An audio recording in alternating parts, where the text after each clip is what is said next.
इस वक्त योगी आदित्यनाथ बोल रहे हैं। पैसा सीधे गरीब के खाते में जाने लग जाएगा तो भाइयों बहनों, टीएमसी के गुंडों की दुकानदारी बंद हो जाएगी। टीएमसी के लोग जब तक जनता के हक को लूटते थे वह पूरी तरीके से बेरोजगार हो जाएंगे और इसलिए यहां की सरकार के संरक्षण में कटमनी और तोलाबाजी का खेल सरासर हो रहा है और इसलिए भारतीय जनता पार्टी आज की आवश्यकता है बंगाल में। भाइयों बहनों, बंगाल के अंदर भारतीय जनता पार्टी इसलिए भी आवश्यक है जहां भी भारतीय जनता पार्टी की राज्य सरकारें हैं, केंद्र और राज्य सरकार मिलकर के डबल इंजन के रूप में कार्य कर रही है। उत्तर प्रदेश के अंदर पिछले 4 वर्ष के अंदर भारतीय जनता पार्टी के नेतृत्व की सरकार है और 4 वर्ष में भारतीय जनता पार्टी ने उत्तर प्रदेश के अंदर भारतीय जनता पार्टी की सरकार ने 4 वर्ष के दौरान 40 लाख गरीबों को मकान देने का काम किया है। 1 करोड़ 38 लाख गरीब परिवारों को विद्युत का कनेक्शन दिया है। 6 करोड़ गरीबों को आयुष्मान भारत की स्वास्थ्य बीमा का कवर दिया है। 2 करोड़ 42 लाख गरीबों को प्रधानमंत्री किसान सम्मान निधि का लाभ दिया है। 4 वर्ष में 30 नए मेडिकल कॉलेज उत्तर प्रदेश के अंदर बन रहे हैं। प्रदेश के अंदर हेल्थ इंफ्रास्ट्रक्चर को इतना मजबूत किया गया है कि आज उत्तर प्रदेश विकास के पैमाने पर दुनिया के सामने, देश के सामने एक नई मजबूती के साथ सामने आया है। यह काम बंगाल के अंदर भी हो सकता था, लेकिन न कांग्रेस ने किया, न कम्युनिस्टों ने किया और न ही टीएमसी ने किया है। और यह कार्य बंगाल के अंदर भी हो, यही कहने के लिए मैं आया हूं कि भारतीय जनता पार्टी बंगाल की आवश्यकता है और बंगाल की धरती पर भारतीय जनता पार्टी की सरकार आनी चाहिए। विधानसभा चुनाव में यही हम सबको तय करना है। भाइयों बहनों, हम सब जानते हैं भारतीय जनता पार्टी जो कहती है वह करके दिखाती है।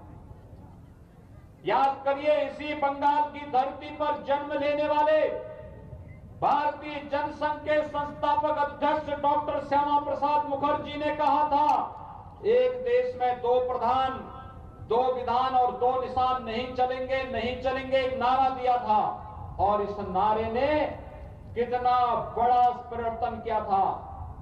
1950 में जब कांग्रेस ने जबरदस्ती 1952 में देश के संविधान में जबरदस्ती धारा 370 को जोड़ करके देश के अंदर आतंकवाद का एक नया बीज बोने का काम किया था, भारतीय जनसंघ के समय में भारतीय जनता पार्टी का आह्वान था, एक देश में 2 प्रधान, 2 निशान और 2 विधान नहीं चलेगा, नहीं चलेगा। और जब भारतीय जनता पार्टी की सरकार मोदी जी के नेतृत्व में बनी तो मोदी जी के नेतृत्व की सरकार ने करके दिखाया। कश्मीर में धारा 370 को सदैव के लिए समाप्त करके एक भारत श्रेष्ठ भारत की नींव को आगे बढ़ा दिया। आज आप जान रहे होंगे कश्मीर में आतंकवाद की जो अंतिम कीर्ति उसको भी ठोक करके एक आतंकवाद की ताबूत को हमेशा के लिए समाप्त कर दिया है। और यही काम अयोध्या में मर्यादा पुरुषोत्तम भगवान श्री राम के भव्य मंदिर के निर्माण को लेकर के भी रहा है। आप सब जानते हैं 1990 तक, 1992 के पहले तक पूरे देश का राम भक्त एक ही आह्वान के साथ निकलता था अयोध्या जाने के लिए कि रामलला हम आएंगे, मंदिर वहीं बनाएंगे, यह आह्वान होता था। लेकिन भाइयों बहनों, अयोध्या में भव्य राम मंदिर निर्माण की सभी बाधाओं को दूर करते हुए प्रधानमंत्री मोदी जी के नेतृत्व में आज अयोध्या में भगवान राम के भव्य मंदिर के निर्माण का कार्य चल रहा है। मैं ममता दीदी से कहना चाहता हूं, राम से विरोध मोल मत कीजिए, राम का विरोध मत करिए। जिसने भी राम का विरोध किया है, सत्ता से उसे वंचित होना पड़ा है। और यही कार्य आज बंगाल के अंदर मर्यादा पुरुषोत्तम भगवान श्री राम के जय श्री राम कहने पर प्रतिबंध लगाने के कारण बंगाल की जनता के एक एक जनता के मुंह से शब्द निकल रहा है, जय श्री राम।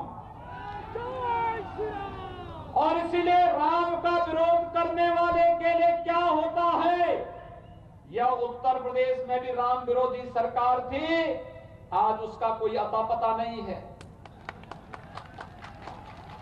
और ऐसे ही जो राम विरोधी स्वर टीएमसी के द्वारा यहां पर निकाला गया है, आज जनता उसकी प्रतिक्रिया व्यक्त कर रहा है। जनता के द्वारा अपने संबोधन में और अपने सामान्य शिष्टाचार में भी जय श्री राम का उद्बोधन करके जो अभिवादन का एक नया कार्य बंगाल ने प्रारंभ किया है।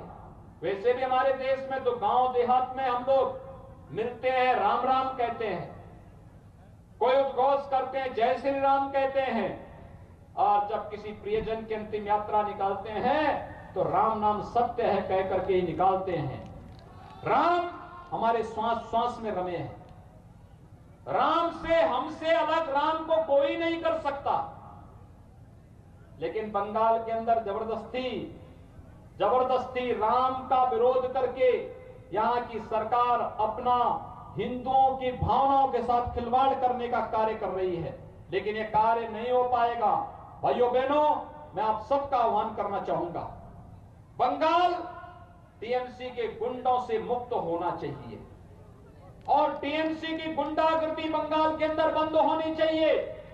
बंगाल की जनता को भी रोजगार चाहिए, बंगाल की धरती को भी अच्छी स्वास्थ्य सुविधा चाहिए, बंगाल के गांव को भी शुद्ध पेयजल के लिए पानी पाइप पेयजल की स्कीम चाहिए, बंगाल के लोगों को भी अच्छी एजुकेशन चाहिए, बंगाल के लोगों को भी खाद्य सुरक्षा के अनुसार यहाँ के लोगों को सुविधा का लाभ चाहिए और बंगाल की बहन और बेटियों को भी सुरक्षा की गारंटी चाहिए। और यह कार्य केवल और केवल भारतीय जनता पार्टी कर पाएगी। और इसलिए भारतीय जनता पार्टी को विजयी बनाने के लिए हमारे प्रत्याशी यहाँ पर रायपुरा से श्री सुधांशु हंसदा, रानीबंध से श्री खुदीराम टुडू और ताल डांगर से श्री सेमल सरकार आज हमारे बीच में यहाँ पर मंच पर उपस्थित हुए हैं। मैं आप सबका आह्वान करूंगा, एक बार मेरे साथ दोनों ओर से माताएं भी अपना आशीर्वाद दें। मेरे साथ दोनों हाथ उठा करके बोलेंगे, दोनों हाथ उठा करके आप मेरे साथ बोलेंगे, जय जय श्री राम, जय जय श्री राम, जय जय श्री राम। कमल चुनाव चिन्ह पर भारतीय जनता पार्टी के इन प्रत्याशियों को भारी बहुमत से विजय बनाने की अपील करते हुए आप सबको एक बार फिर से होली की मंगलमय शुभकामनाएं आप सबके प्रति व्यक्त करते हुए वाणी को देता हूं विराम। जय जय श्री राम।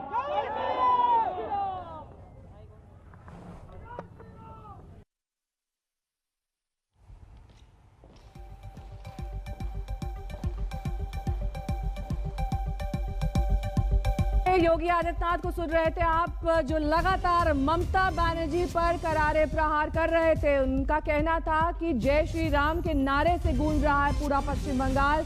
राम विरोधी स्वर की टीएमसी को सजा मिलेगी, क्योंकि राम नाम से ही सब कुछ शुरू होता है और राम नाम से ही खत्म हो जाता है। हमारी सांसों में, तन मन में, शरीर में, सब में राम बसे हुए हैं।